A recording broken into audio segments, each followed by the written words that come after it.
everybody, it's Chris, and I am back today to show another color-inspired pour. My day hasn't been going very well, so I decided that I'm going to come back to what I know, or at least what I think I know. So today my inspiration is this really beautiful daisy picture. Hopefully you can see that.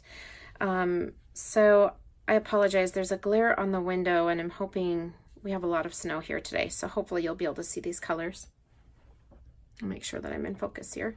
Okay, so I've got some pinks and some blues, and what I've done for the blue is the bottom one I felt like was Prussian blue, and then the second to the bottom I'm going with mineral blue. So neither one of those have been mixed with any other colors at all. They're just my paints with my pouring mediums.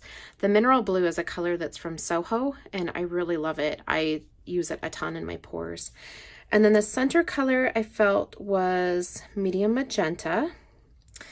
And then the next one I'm going with quinacridone rose. And then this top one was a little bit of a trick to mix up. So I was using the quinacridone magenta, and I felt like it was really close. It just needed to be darker. So I added what I thought was just a little bit of black, but it was a lot of black. And then it was too much, and so then I had to dump some of that out and go to a different cup and added some of that. And then what I ended up doing was obviously adding more of the quinacridone magenta, but then I also added a little bit of the quinacridone rose. And I know someone had some videos that I had watched, I think it was Rio Saris, had said that if you are using a color palette, it's good to kind of intermix some of the colors if you're trying to mix colors to match. So I thought, well, the quinacridone rose is in there, so I would just go ahead and see if that would help to brighten it up, and it totally did. I feel like that's a little bit thick, so let me add just a little more pouring medium to it. So I think it did actually help it and make it a little bit brighter. And I'm pouring today on a 12 by 16 canvas. My goal is to pour about 15 ounces of paint. I also think that I want to add a little bit of iridescent glitter mix in it as well, which is my Rust-Oleum. Let me grab the can so I can show you. This is kind of my secret weapon, I feel like, for some of my pours. I've not had a lot of success with the iridescent. It kind of seems to get lost in the pour, but I'm going to try it today and see if hopefully it'll add just a little bit of a sparkle, but not like in your face with glitter. I love glitter and I love sparkle, so we're going to go for a little bit of glitz on this one. So this is just it's an interior wall paint, and I mix it with my pouring medium, and then I add a tiny bit of water to it because it is a pretty thick paint. I'm using 3 7-ounce cups today. I'm going to spritz them with the silicone spray just so that my paints release. I don't have any silicones in my paints, so I'm not putting a ton of this in here. I just want it to release my paints. Okay, so I think what we'll do is start with the pinks first. So I'm going to start with this pre-mixed paint for my darker pink color that was at the top. All right, and my goal is to do 2 layers of paint in each cup, and then we'll go with the quinacridone rose. One nice thing about these colors is I don't have to worry about them fighting each other and doing crazy things, hopefully. And then the magenta. This is the medium magenta, and this is a Liquitex Basics paint.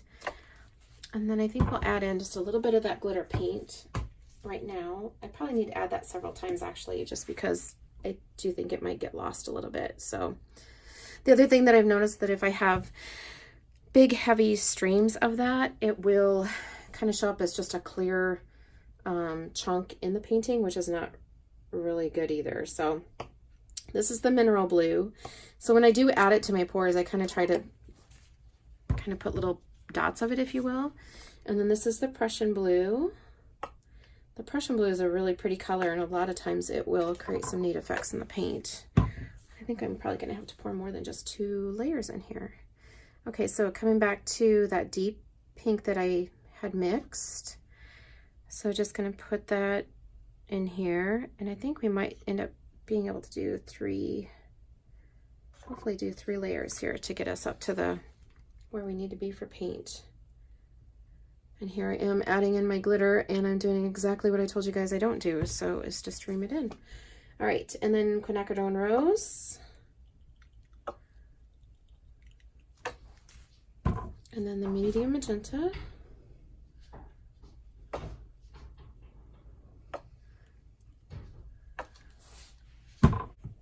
Okay, then I'm going to go back in with mineral blue.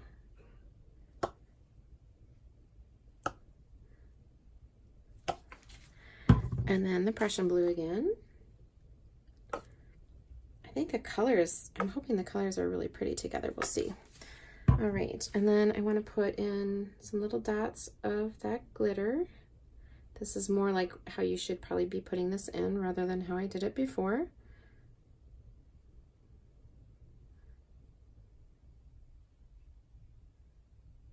All right, and then one more layer of that darker pink color.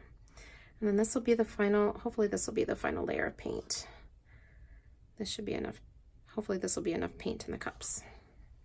Like I said, we're looking for about 5 ounces of paint, and I want to finish this off, so I'm just going to go ahead and, it's going to be a pretty heavy layer, but that's all right. I don't want any of this paint left over since I mixed it. Okay, and then the rose again.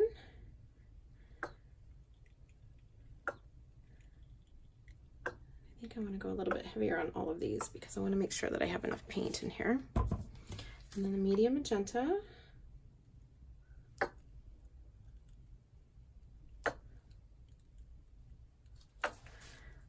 And the mineral blue.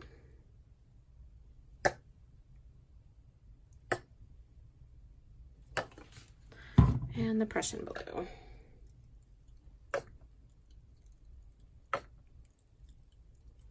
All right, so should be pretty close to being about 5 ounces of paint there. I'm a little concerned that I might be a little bit short, but we'll see. Hopefully it'll be okay. All right, so now I'm just going to tip these guys over and put one up in the corner, one in each corner, and one in the middle. I'm going to let those sit until the paint drops out of the cups like it's doing right now. Okay, and as always, I'm going to pull the middle cup down first. I do want to try to pull my paints all the way down to the bottom so that my canvas is covered as much as I possibly can. It's not always, and you can always move it around, but if it is covered, it's definitely a lot easier to get everything to look pretty. Let's see if we have any cells going on there. Looks like there's a little bit, but we'll see what it does as we start moving around. I can see some pink up here.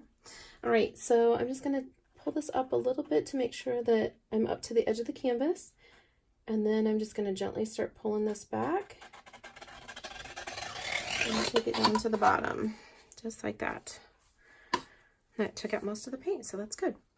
All right, and then this guy, we'll pull this up a little bit and let it start. And pull it down to the bottom. And then our final cup. All right, just like that. Now you notice when I pulled it down, you could hear the cup skipping, but it was actually, as I'm pulling, it's the bottom edge that's skipping on the canvas. So I try to be very careful not to pull the cup through the paint. Oh, that's looking pretty cool. All right, so we've got some bubbles, so I'm just gonna go ahead and pop those with my torch.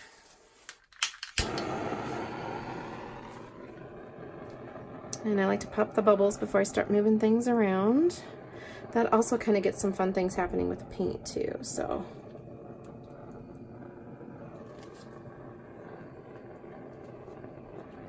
All right. Okay, so let's see. I almost feel like we should come down first and then go up, but I think I'll start just kind of gently tipping it side to side and see if I can get this to fill in a little bit more. And then, as always, I want to try to retain my lines because I think that's kind of one of the neat things about this style of painting is having those lines in there because you've layered the paint into the cups. All right, so I don't want to tip all of my paint off, but I definitely want that edge to be covered. All right, and then I'm gonna let the paint come back down. I'm not gonna worry about the upper right corner. I'll see if I can go back in and fill that in a little bit because I don't want to dump all my paint off in fear of not having enough to cover the entire canvas. Wow, there's some really neat cells going on. I can totally see that iridescent glitter. All right, so I'm just going to start kind of gently moving it back and forth to the left and to the right to get the paint covered. I have a lot of paint in the middle that I don't want to dump off, so I'm going to see if I can kind of move it over here to the right to get this corner covered without dumping it completely. You can tell that Prussian blue is really making some neat cells in there too.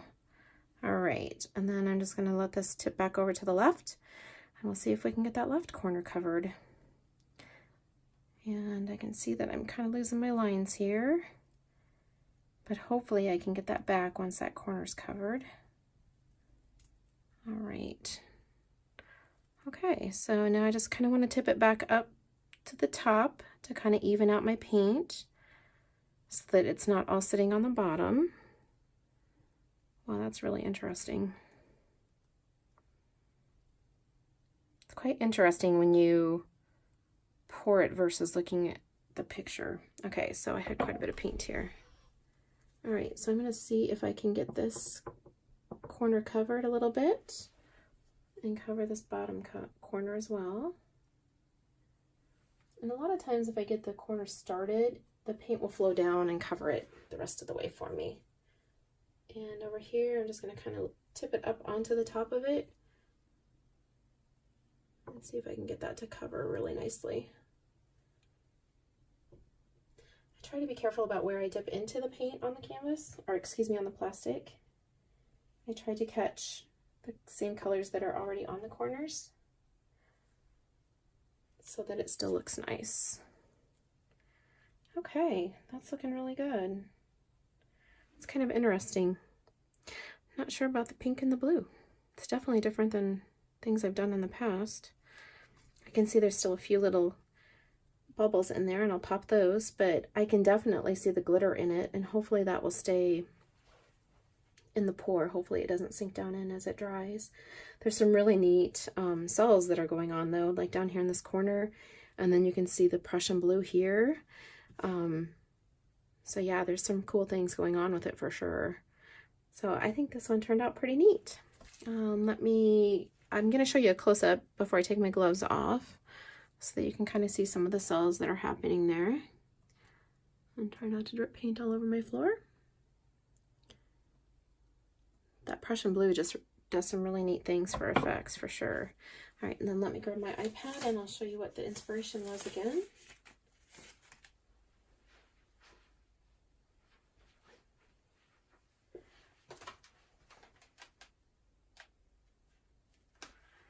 Okay, so here's the inspiration with the daisy and all the pinks. I think it's like quite pretty. It's definitely, I think all the colors are there. It's definitely kind of different though, different than what I've done in the past. So, well, there we have it, another inspiration pour.